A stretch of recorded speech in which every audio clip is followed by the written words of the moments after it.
前几天婆婆做的鸡蛋饼，孩子们都没有吃够。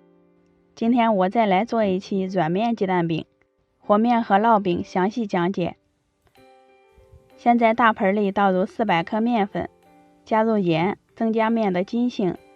搅匀以后，用300毫升的热水和面，水温保持在50度左右。我给它这个比例和出的面团偏软，这样烙好的鸡蛋饼才会柔软不硬。这个面团比较黏，不用揉面，盖上盖子先醒面10分钟。时间到以后再回来搅面，很轻易就能搅拌到光滑细腻了。在表面刷一层油，锁住水分，用油封住醒面，面团的延展性也会更好一些。盖上盖子，再次醒面半个小时。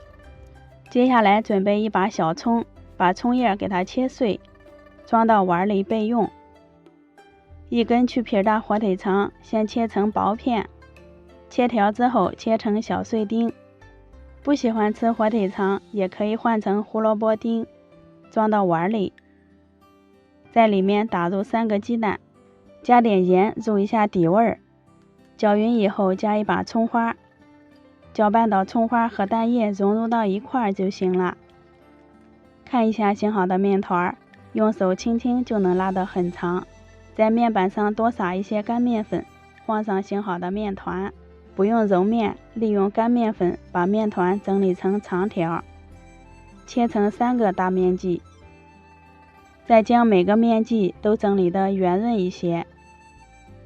然后拿出第一个做好的面团按扁，擀成一个大圆饼，厚度在3毫米就行了。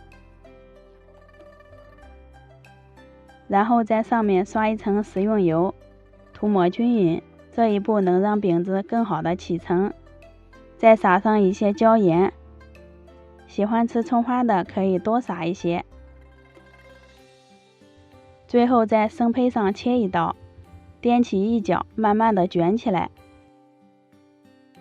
边缘和底部都捏严实，防止擀的过程流油。往面板上按扁，用保鲜膜盖住，再松弛10分钟。醒好以后擀成一个大圆饼，面团和得软，擀的过程可以撒一些干面粉，醒过以后很容易就擀开了。电饼铛提前预热，刷一层油，放入擀好的生胚，在上面倒几勺火腿肠鸡蛋液，用勺子均匀的摊开，让蛋液铺满整张饼的表面，最后撒一点黑芝麻点缀，吃起来也更香。选择大火先烙上2分钟，蛋液凝固以后在表面刷一点油，托起底部换个面，再烙上1分钟。中间可以用铲子转动，让饼子受热均匀，再烙上1分半钟。饼子鼓起来以后再次换面，看这颜色有没有食欲，太香了。一直烙到2面金黄就可以出锅了。烙饼时选择大火，水分不易流失，烙出的鸡蛋饼才会柔软不干硬。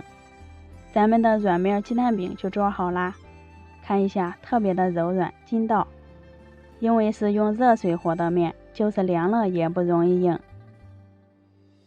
加入了鸡蛋火腿肠，孩子们可爱吃了。喜欢的朋友可以收藏起来试一下。我是娟子，咱们下期见。